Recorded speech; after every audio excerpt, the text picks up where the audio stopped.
Today we're going to look at how to make an axe block for spoon carving. I wouldn't go much smaller than this when you build an axe block for standing work, and you want it with your palm flat and just standing naturally. You want the top to be about that level, and then when you're working on it, it's nice and comfortable, you're not bending over. We want a good splay on the legs, so it's got a good stance for stability.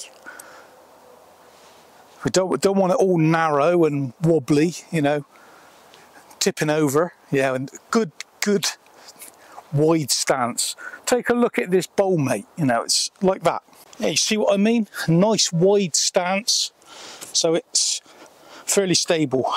So I cut this one out of a piece of ash that's been led on the ground for a while, so it's been tenderised by the fungus, and it's about 11 inches across. Ideally, you'd want to go about 18 inches across, I'd say. What's that, 450 mil? And that will give you a good solid base then that won't bounce around. When you strike your axe into the wood, the blow will go directly into the work rather than some of the effort going into bouncing the block around. So you really notice the difference when you use a good axe block. All your effort goes into the spoon blank and you're more effective. I've got a couple of other tips for you as well once we've got it built, but I'll go into them once we've got it made. We want our legs to be that high, and obviously they're coming at an angle, so we'll allow a few extra inches, so about that much.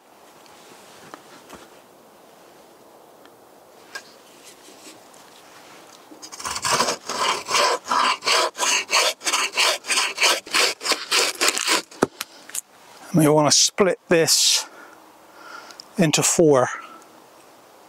I know we only need 3 legs, but it's just easier to split it into quarters.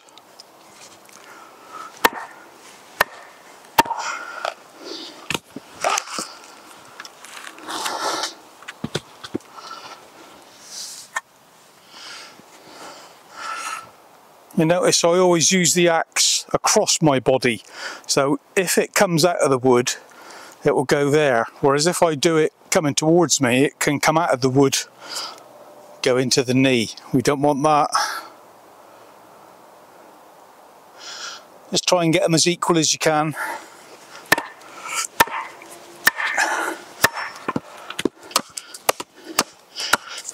And we just take the sharp edges off of it a bit. Work up to about halfway and then turn it round and do the other.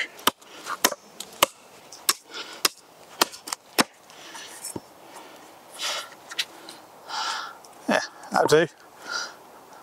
Now we're going to drill the holes and then shape them to go in.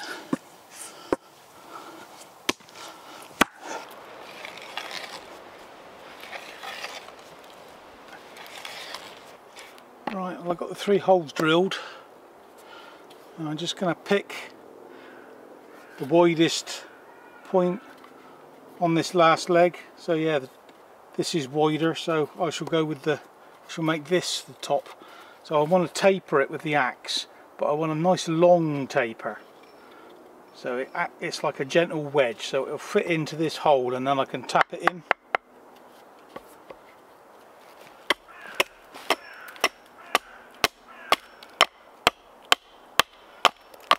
So like that, I'll start there and go up as a taper, work my way round.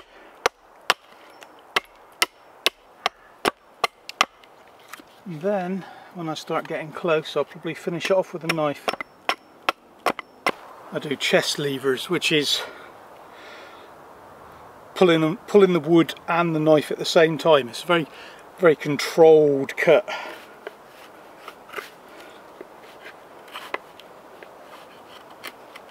And powerful as well.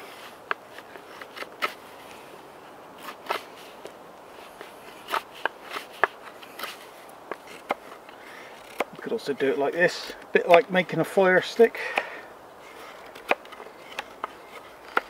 So yeah, slide in the knife, so using the whole edge of it till it gets nice and round and about the same size as the hole. A little bit more.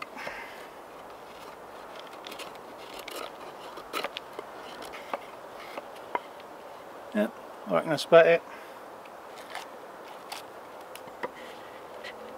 Yep, that'll tap in. Right, so I'm just going to flip it upside down.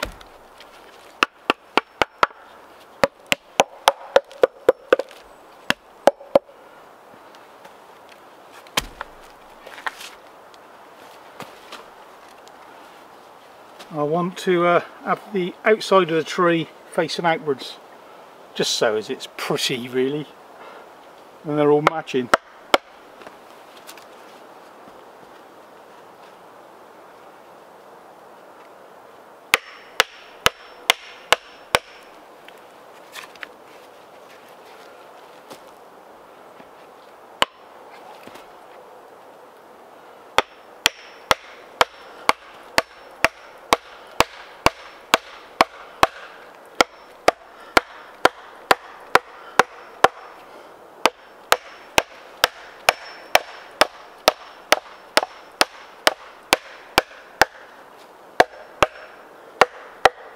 Right, yeah, bunk them in until they're solid, and we'll flip it over and see what it looks like.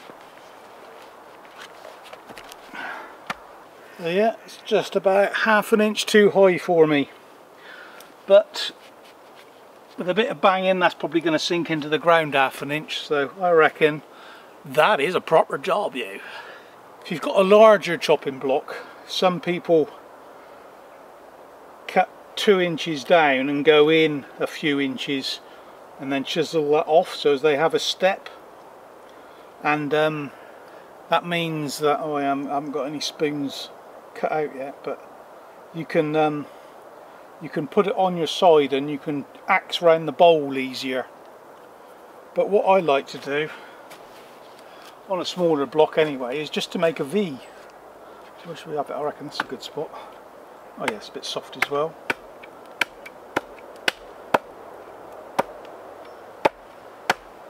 Yeah, the spoon bowl is supported more, so there's less chance of the handle breaking. So that's the reason for that. Let's see how soft it is. Oh yeah, it's nice. Axe goes into it. That's what we want. We want the axe to go in like that rather than bounce out.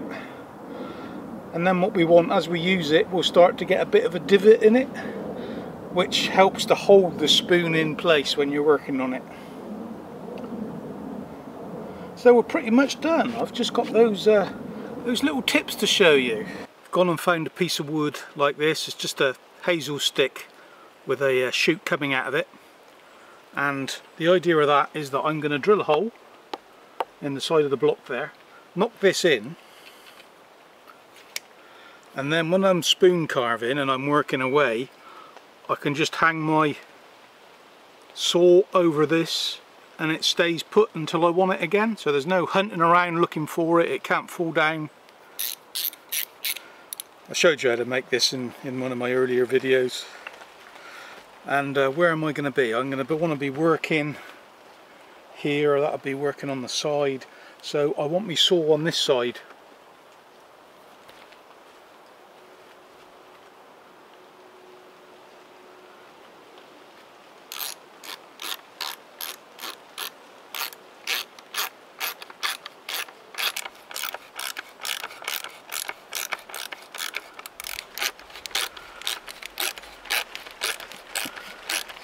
So I've just shortened it off a bit so as it's not sticking out too much, otherwise I'm going to keep snagging myself on it.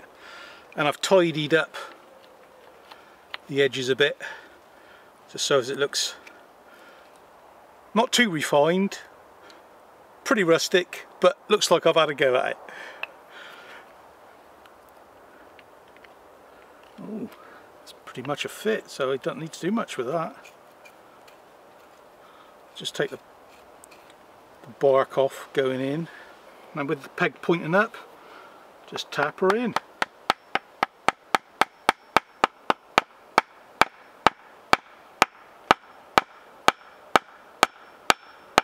you hear the noise change? So it's sounding rather solid now, and feels it on the rebound of the axe. So he's homed right in.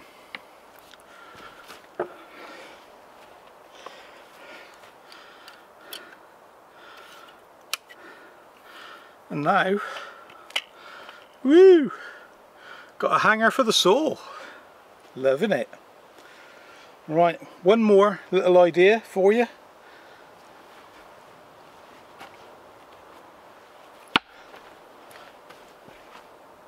When I'm working away here and I got my saw, I also want somewhere for the axe.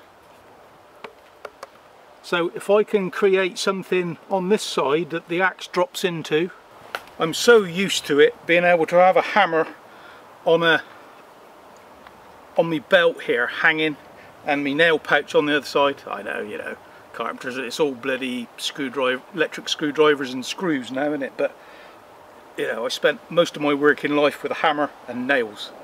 So same sort of principle.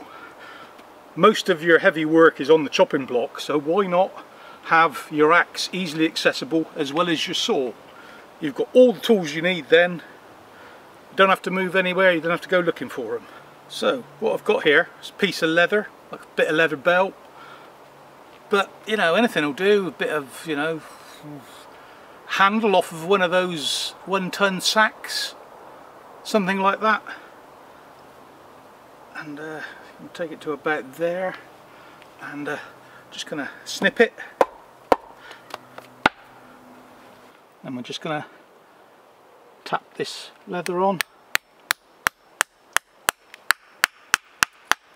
put 2 in each side, but I want it well puckered up because 1 or 2 of my other axes have got a big bulge at the end to stop my hand slipping off. So yeah, I think about there. Axe goes in there because I've done it before. I've had it on the block, I've had it somewhere else, lead on the side. Sometimes you're doing something, a piece of wood goes up in the air, flies around, bump, hits the handle of your axe. Axe goes onto the floor, damages the edge. It's the last thing you want, isn't it? So there we have it. That is how I would go about building my axe block. Thanks for watching. Catch you on the next one.